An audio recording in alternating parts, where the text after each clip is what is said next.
Taberry. On today's episode on Arewa Young Boys, I'm with Farida here and we'll be discussing about women in entrepreneurship. Farida, you're welcome. Thank you so much, Winter. Thanks for having me. So, Miss Farida, considering your level of success in entrepreneurship, how will you advise the upcoming young entrepreneurs that are interested to start up a business? So for upcoming entrepreneurs, I think the most important thing is to really evaluate what you're doing, evaluate your business idea. There's so much in the market already, so you have to look at what is your niche, what is that unique value that you're bringing into the market. If you want to service what we call the bottom of the pyramid, meaning you want to just service everybody, you feel like there's still space that you can come in and service, then you have to do what we call customer differentiation. What is differentiating your pure water from the next pure water? We know about all the water companies. There's Nestle, there's Eve, there's this, there's that. Some people only buy Nestle because they feel they have the iron content in it. So what is differentiating you from the next person? I think that would be my one advice. The second advice would be very deliberate about what you're building. People go into business, they forget that business is not just about buying and selling. It's about being known for a legacy. It's about the experience. So if I come to you as Bintaberry, what is that experience I'm getting? Not just buying the clothes, what is the total package? So if you be very deliberate about building a brand, because I find that Arewa, when it comes to building a business, long term. Kingani, we don't think about business and I feel that's the way we should go. We see all this, when I go to KFC, Domino's, these are businesses that when they discover a business, that's Amadunia. Kingani, Amako Inachikaji Adunia is the same experience. Why? Because they were very deliberate about building a brand. So I think for me, right from the beginning, start with the end in mind. That would be my advice. So Miss Farida, kamar yanzu akwai zaki ga abubuwan da suke so su yi business amma suna tsoro su ba su ma san me za su fara da shi ba. So what advice are you going to give them, this kind of people? Okay, so ba su san me za su fara da shi ba in terms of wai ko kuɗi? Is that what you mean? Like concept in business, me za su yi, wani irin business za su yi. Wayansu kuma ma ba su da wancan parts din wanda ba su san ma wani irin business za su yi ba. Akwai kuma wanda zaki gani kuɗi ba su ma san da wani irin kuɗi za su fara ba. So I think for wannan irin abun ko what I would say is gaskiya take the time to do research. Kin gane, you have to study. Na san mu ba lalle ne muke son karatu ba. Kin san makaranta ya bata mu muna gudun karatu. Amma akwai karatun da kuma yake da amfani, especially in zaka fara business. Ba za ka iya fara business ba ka karatu ba. Kin gane, dole ne kuma even when you're running your business dole you have to keep reading to update your knowledge because so much is happening in the world. So I think the advice is about somebody like that is gaskiya kai karatu, kai bincike, kai understanding mene because kin gane abin da ka iyawa ko amma shine kin san iyawa ma wata tana business sai su dan wannan tana they just want to amma kin san iyawa ma daban da kuma kana son yin abu. Kin san akwai abin da kana iya shi amma kana gajiya da shi. So this is where passion comes in da muke maganan passion din. Akwai passion kuma akwai skill. Kin ga skill shine iyawa. Passion kuma kana son yin abu ne ko ka iya ko baka iya ba kana so ka ga kai ne kake hada abun ya faru. Kin gane? So all these come into play amma idan baka yi research ba, idan baka dauki time ka yi bincike ka gane mene kake so ka yi ba za ka ji dadin yin business din ba. So shi yasa bincike comes first. Kafin ma kai tunanin skill din, kafin ma kai tunanin passion. So idan kai bincike zaka gane ni fa ina son yin abu kaza amma for me to do abu kaza ban iya marketing ba, ban iya bookkeeping ba, dole in nemi wanda ya iya bookkeeping da marketing ya taimaka min. Ina ganin kaman cewa he should first research on what he wants to do or he should zai duba abin da he's good at ne first kafin nan ya fara business. Okay, so I think duka biyu ne. Kin gane? So idan na ce research it encompasses komai da komai. Kin gane? Because sometimes research kin san mu as mutane sometimes there's so much outside noise kai da kanka ma baka zauna kai tunani wa kanka ba. So kin ga binciken nan ba wai kawai binciken waje ba kai ma within yourself. Sit down a look at it. Kawai dai kana son wannan abin ne ko dai da gaske ka iya shi. because kin san akwai wani abu kana ciki zama da mutane sai a ce maka ai ka iya wannan abun baka san maybe kawai hyping ɗinka ake yi ba wai lalle ka iya ba sai ka zo na ka bi bakin mutane ka zo kuma daga baya ka ji kunya kin gane so take the time ka yi tunanin do I really enjoy doing this thing zan iya yin wannan abu because kin ga kamar yadda na ce da farko business kan mu yi tunanin shi kamar abin da za ka yi kawai wannan watan ne ko wannan shekaran we have to think about business as a legacy abu ne da za ka yi nan da shekara 10 20 100 ma so idan ka fara abu fine za ka iya canjin mind ɗinka daga baya amma at the beginning you have to be sure kuma ni I find mutane suna ga kamar business a batun kuɗi ne kawai wallahi kin san ko idan kika duba yadda business yake tafiya kuɗi ma shine kaɗan daga cikin shi because zaka iya kana da kuɗin because zaka iya kana da kuɗin amma baka san yadda zaka yi tanadin kuɗin baka iya kula da kuɗin ba so kuma abun da they are doing business but they are always running at loss what do you think is the problem the same thing financial literacy ne kin san akwai wanda suka tashi cikin kuɗi amma iyayensu ba su nuna musu yadda ake rike kuɗi ba kin gane so irin wannan abun zaki ga business din a running at a loss tunanin sa kawai bari a nemi kuɗi daga wani wuri yanzu in sa a cikin business din meanwhile kana kashe business din ne because it means the business cannot even cater for itself so I feel gaskiya we should stop doing business kawai for the fun of it ko don kawai ka ce ai ni ma ina da shi me ne don wani tana ni ma zan iya yi it shouldn't be such a competition kuma ni I usually give this advice for people that suke so su fara business sai in ce musu try and work under somebody that's running a business so that you learn yes even if it's for 6 months just learn be an intern in a working business so that you see the day to day because wallahi ko operations of a business is much more difficult day to day that is the heart of the business kuma if you don't get it right you can employ people that can do it but it's good kama you have an idea of what it means to run your business because yau idan mutanen nan suka tashi kasu tafi kenan zaka rufe shago kin gane so for me fundamentally gaskiya it's more than just about having money it's about knowing yanda zaka ninka kudin nan and keep expanding because business actually is about creativity and innovation people want to see something different something new something unique kin gane they want to be inspired an ce variety is the spice of life ko ba haka ba kowa yana son ya ga yau bare mu mata when it comes to business you want to wear something different you want different colors kin gane people want to be excited suna so su ga irin there's a bit of stones waye kai wani something unique so idan baka da wannan idea to keep the business afloat especially for people that are into fashion kin gane ni ina ganin ku masu yin fashion I'm always like I don't know how you people do it. It's not easy because you have to always think ahead. Kin gane you have to look at the trends, study it. Exactly. So amma sai kiga mutane su ce okay sun bude business sun zuba kaya ba wanda yake zuwa. You're not inspiring people to come to you. So Miss Farida, what were your biggest challenge starting your business as a woman? Kirsten, that's one of the hardest questions to ask any entrepreneur, especially a female entrepreneur. I think if I say my biggest challenge gaskiya was people taking me serious. As in how? Because Kirsten, in this climate, yanda muke business, people think you're just doing it kawai don ka samu abun yi, or people think ai mace ne me za ta yi da kuɗi. Kin gane?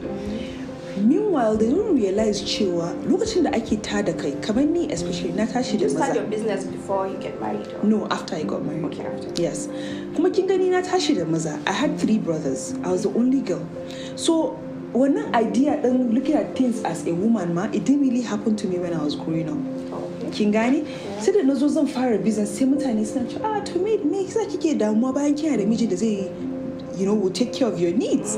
Ko kuma sai a ce miki kin san yana da kyau kina da buri as mace amma ya zama dan kadan kai yayi yawa kar ki zo kina intimidating mijinki and things like that kuma ni I find it to be very strange because I always give this example especially for mu northerners kin gane especially Musliman who would understand somebody like Nana Khadija somebody that had an empire kin gane wealth has nothing to do with being man or woman kin gane at the end of the day culture it's culture kin gane but even with the culture we have so many strong women in our culture so ni what I say most of the time is at what point did we decide that running a business means intimidation kuma especially for somebody like me lokacin da na zo zan fara business ina because my business is hair care sai a ce ai kawai wurin gashi take da shi kin gane, they don't see it as something that I actually love doing. Something that I find to be different and unique. Because lokacin da na bude a business there was no natural hair salon in Abuja. I was one of the first. So it wasn't a regular salon. Kin gane? But explaining that to people, sai su ce, mene a ciki kawai a wurin wanke gashi ne. In fact, I have people suka zo sai su ce, ya aka yi ba kya wanke kafa? Ya aka yi ba kwa yin makeup? I say, no, this is a strictly hair salon. Kin gane? So being taken seriously, gaskiya for me was the biggest challenge. There were other challenges, rashin kuɗi baya shigowa. Exactly. Making people to understand that this is something I take serious. Kuma kin san, the funny part is, it's not just people on the outside, but even some family members. Kin gane? Sai ce, kina ta wani neman kuɗi kamar wata yar yamura. In fact, I have some people say, kina wannan wahalan kuɗi kamar baki da gata. Kin gane, this kind of things. And exactly that kind of mentality. Kuma idan ka bari when it gets to you, you'd actually start believing it. Kin gane, so you have to really fight within yourself. But at purple support din waye kika fi samu I think when I started, gaskiya the easiest support was my husband, because he knew what I was trying to do. Kin gane, I already had the conversation. Kuma, it wasn't like I just woke up and I said I wanted to do a business. There was a thinking process to it. Kin gane, like, okay, what do I want to do? I don't want to work. I want to have my own business. Okay, what type of business? Kin gane, then I brought out the ideas, and I also spoke to my dad as well. So Kin gane, this is what I say about when it comes to marriage. I feel people have a very misconstrued conception of what marriage is supposed to be for another woman. Kin gane? And I feel usually it's because Bama duba the kind of man we marry. Gaskiya ni, I would say that I was lucky to be very aware, because I didn't marry very young. I married when I was 25. So I was well aware of the kind of man I was looking for.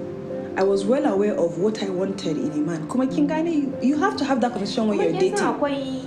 Wani abu zaki ga wani suna ma business din suna aure, immediately they are married. You just see that the business is not moving anymore. There's that. So kin gane, those ones, gaskiya there are many factors, but gaskiya I think the most important thing is, for me, you have to have a conversation with the person you're marrying, because people do that. Say they give up themselves kafin a shiga aure. Kuma kin san the funny part, most of these men idan nayi magana da su, they are not happy that their women are not doing anything. They actually tell you that they actually want a woman that is doing something.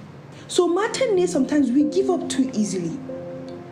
So at the beginning, really, that conversation needs to be heard. This is what I want to do. Are you okay with it? Kuma kin san, sometimes we're scared, say a ce we kana zaba. Ba zaba bane.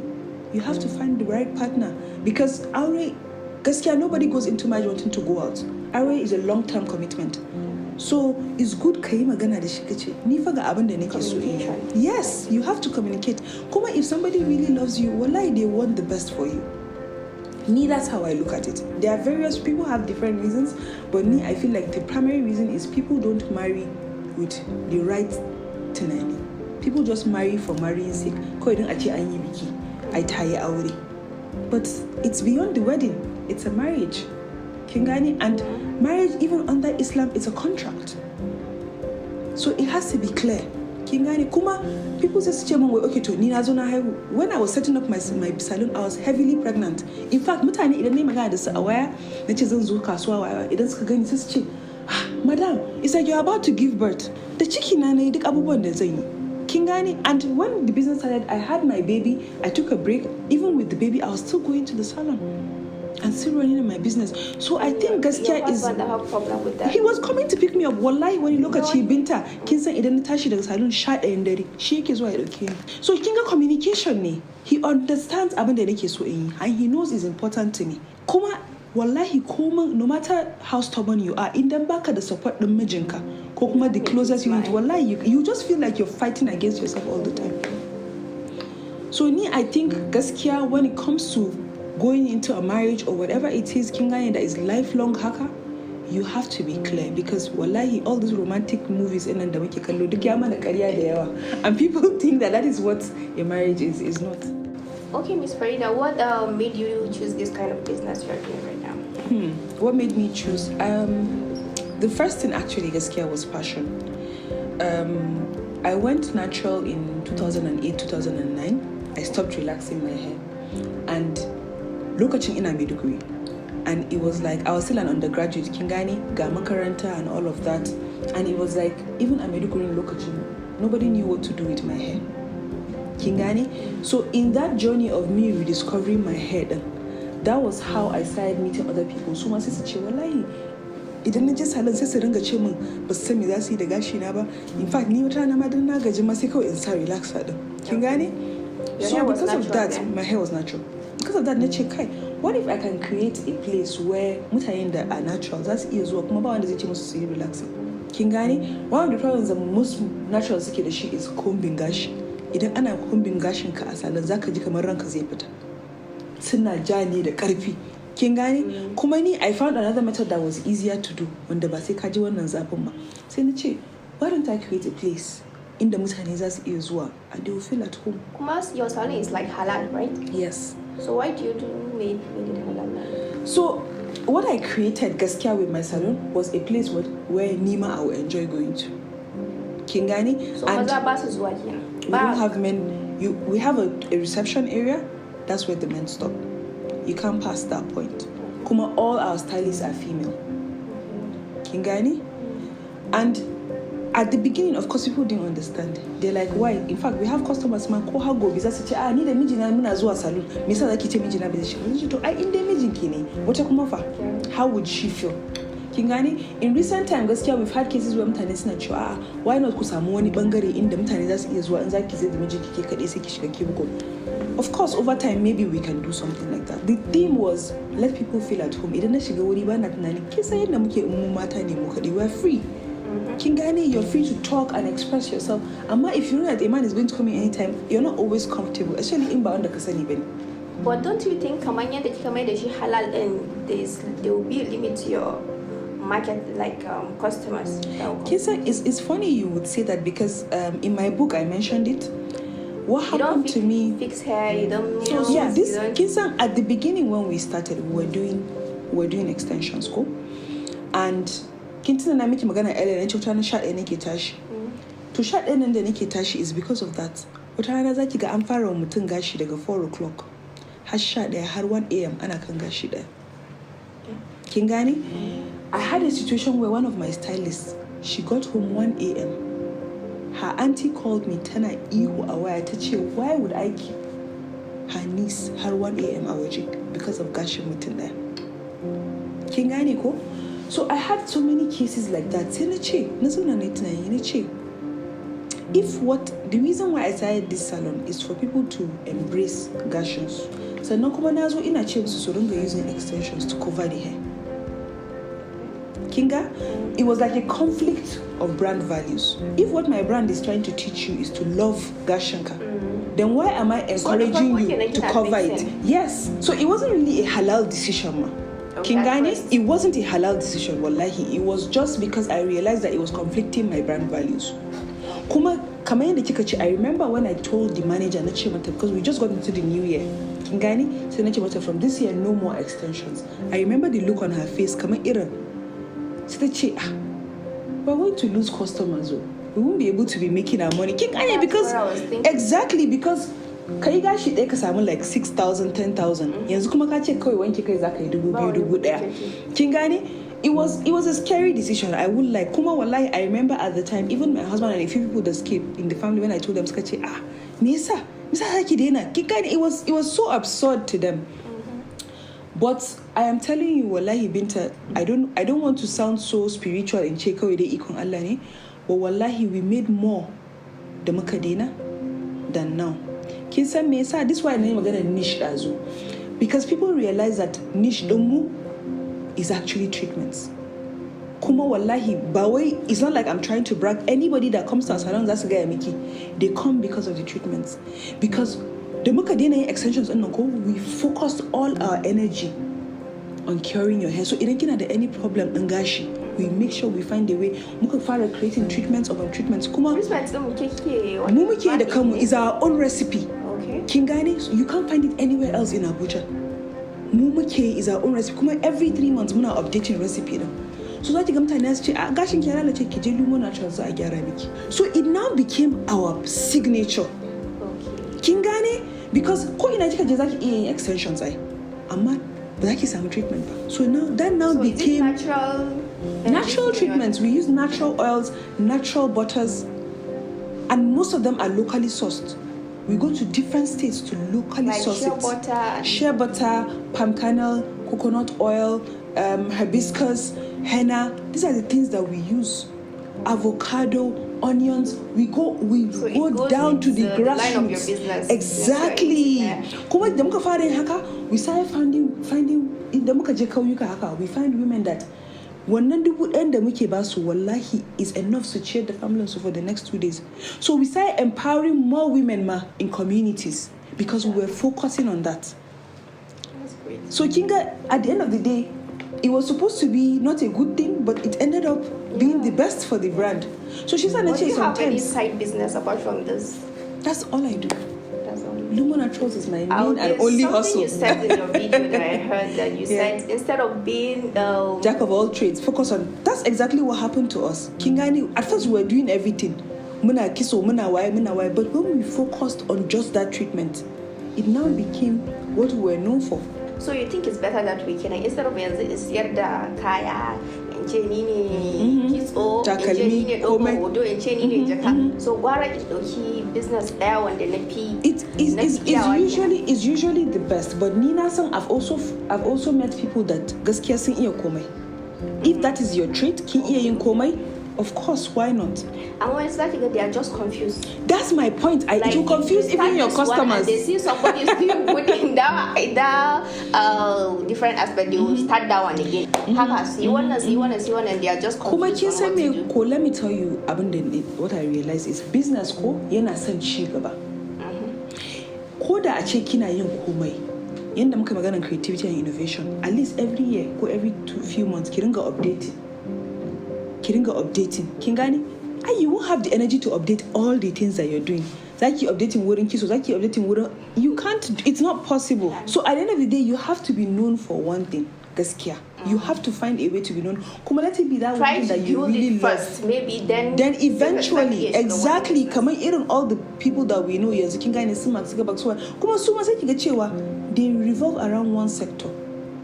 Ayo aka ce miki mark yana yin real estate kuna abu zaki je ki saya but me yasa kika san shi don Facebook don Instagram ko ba haka ba. He had to stay in that one place and build tukunna because you have to build abin da ake kiran social capital. People have to trust you. Wannan ta iya business ko me ta sa hannunta akai zai kyau. Ba ki fara ki bari. Exactly. Nobody will trust you. Nobody will trust you. That's not a good thing. Ko mutanen da suke kusa da ke ba su yarda da ke.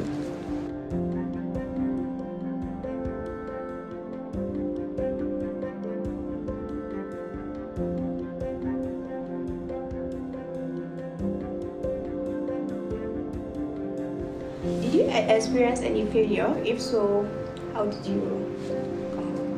Gaskiya, if we're being honest, kin gane, an ce wai the journey of an entrepreneur is like an iceberg. Kai kana ganin saman kana ganin da succeeded, ba ga kasan ba. All the times, all the failures that you failed. There are so many failures. So the second part of your question is which one, or how did I overcome it? Yeah, how did Every failure is different. So I think failure for me, gaskiya, is you have to change your mindset. Instead of being so worried about, oh my God, I'm failing, kai tunani, what can I learn from this mistake? Kingani?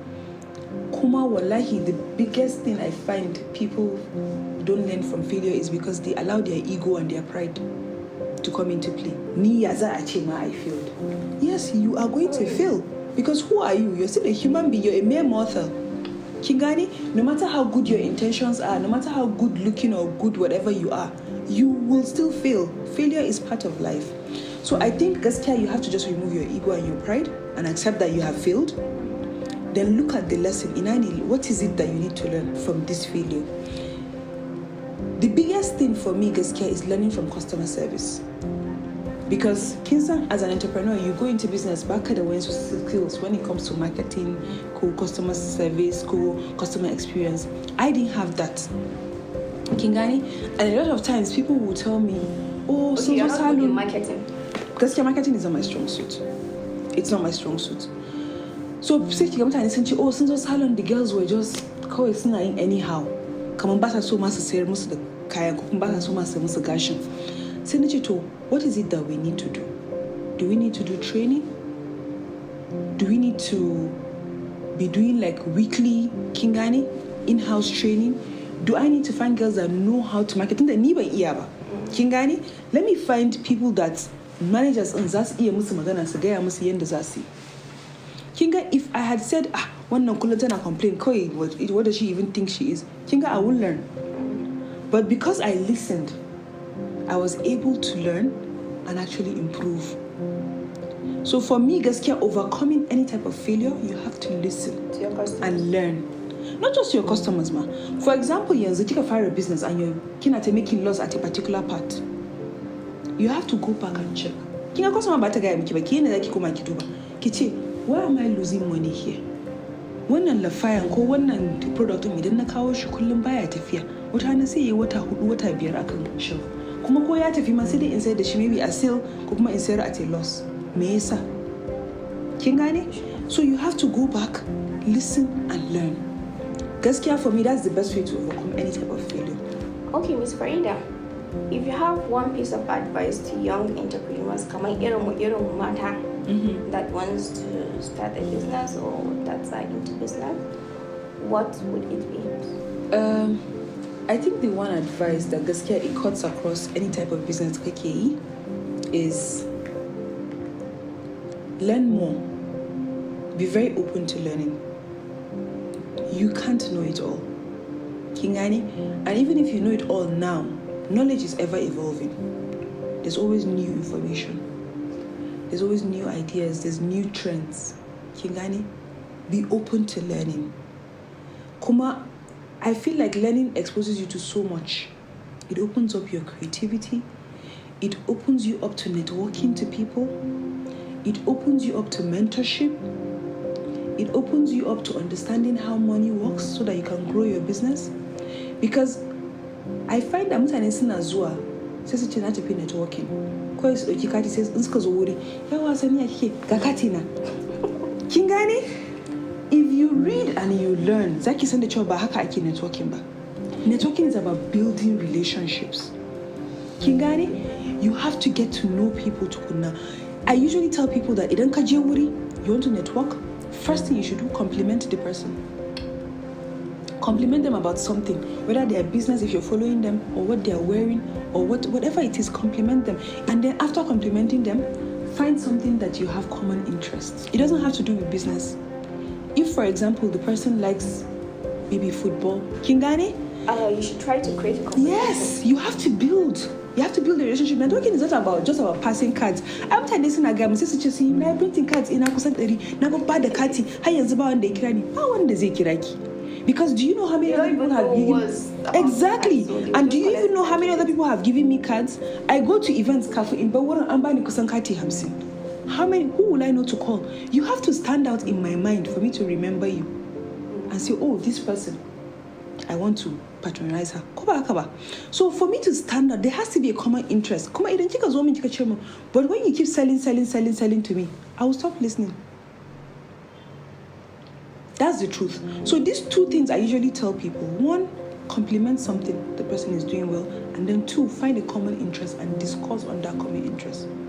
Because if, for example, me and in Ascension and Wake, kuma kisan da cewa I'm new in Abuja. Kin gane Abuja is not a place where you get dan wake easily. Sai kika zo kika ce min, kin san akwai wurin nan da naci dan wake kin ji dadin shi. Kai why. Daga hiran dan wake zamu shiga hiran business. Kin gani? Kuma other people ba wanda zai mun zo yi min maganar dan wake because ba wanda ma ya san ina son dan wake. Amma ke you took the time to know that ina son dan wake. From there, maganar da zan yi da ke kin ga is very different from maganar da zan yi with somebody else.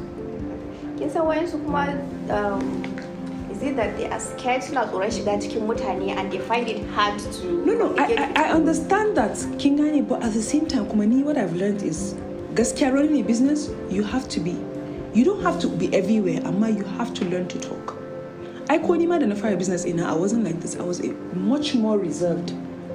I was much more shy. Kingani, I just wanted to do my business and go, but I realized that building a business, Kuma, people need to know the face behind the brand. That's how they trust the brand.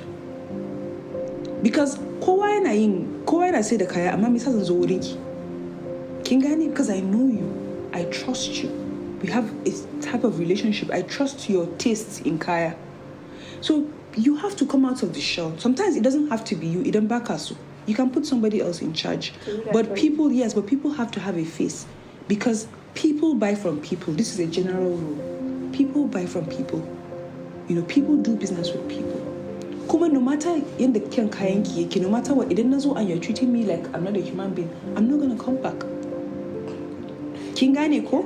So for me, like some people, they act like they are doing favor for you, selling their product to you. Exactly. Kingani. Kuma, there was something I heard. Was it 2 years ago? Somebody said, samu million there, you're free on top of the world. Don't you want to make 1 billion?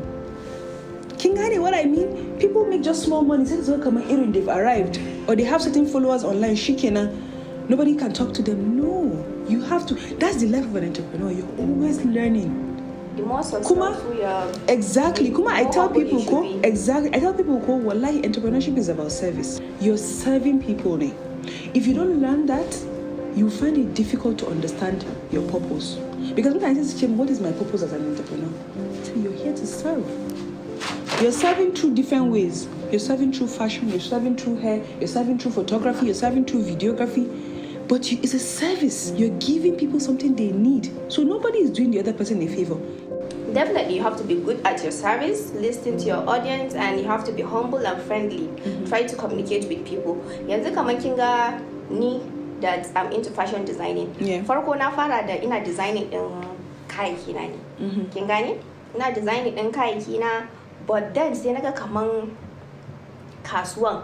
Kin san akwai wani mentality da wannan Nigerians muke da shi, I don't know. Yanzu ne da kin ga kaman ana dan daraja wannan Nigerian made. Yes. So da nake designing, sai ki gani sometimes kuma ina tafiya in siya wannan foreign made. So sai in gani kaman mutane sun fi value din wanda kika siya akan naka a waje. Kin gane ba? That mentality is still there. They value foreign made products than Nigerian made product. So instead of me, I still do mixed. Kingani, I buy foreign made and then I do make my own design. Because naga kaman cewa wannan design da nake yi din, I make more money as young foreign made. So definitely I should listen to my customers again. I should see what's the problem. Like, but ni ina gani kaman cewa yanzu kin ga kaman I buy kaman ina tafiya. Ina siyan fabrics outside the country. So in na je can the same fabric da suke yin design da shi nake siyowa in zo yi design da shi a Nigeria, but still they prefer the foreign made. Why? I think kaman da kika ce is the mentality as well. Kin gane shi yasa nake cewa kin gane as entrepreneurs what we have aikin mu is not just buying and selling. It's service. So now for you to sell, you have to actually also change the mentality of people. How will I do that? Awareness. Kin gane also kuma I realized that gaskiya wa in an age where influencer marketing is working so say. People buy things because somebody they like and love or look up to is wearing it. So get people like that. So start and make advertising. And you see people buy because of that person. I can say, foreign made. No, we didn't just wake up and start liking foreign made. It was put into our mentality to foreign made is superior. Go back, but it's not easy. That mentality it's not easy. But Kinsa, what I believe is you'd always find your tribe. People that genuinely understand your brand, they value what you're doing, they will always come for you instead of somebody else. So once you've built that social capital, that's it. Things will eventually change. It's not easy. I just need to make you think it's about money. Media, you don't even understand. It looks so yes. easy like that. So it looks easy actually. Especially mutane da suke nuna account balance. Su ne suke kama da matsala. Because suna nuna account balance, people think that sales is different from profit. I always tell people, zaka iya wallahi you're making sales. So she has how it's like you just start and then somebody some wayancan duk ƙarya ake musu ba. Sai su ga kamar duk wancan kuɗin daga business ɗin. Exactly. Fara sai su gani like where's the money and then you just can't continue with it. It's not easy. So I think I've learned and then I'll learn from my failure. Then duba and go, what's the problem? I'll try to change to change their mentality. I'll try. But alhamdulillah, as in Yanzu Nigerians, we are trying. Yes, we are yes, trying it's on getting making better. our own brand. So I think it's going to be well. Thanks for having you, Miss Farida. Thank you so much. So this is the end of our today's episode on Arewa Youngbirds. So stay tuned. Akwai diyawa abubuwa coming to you. Okay, thank you. Bye.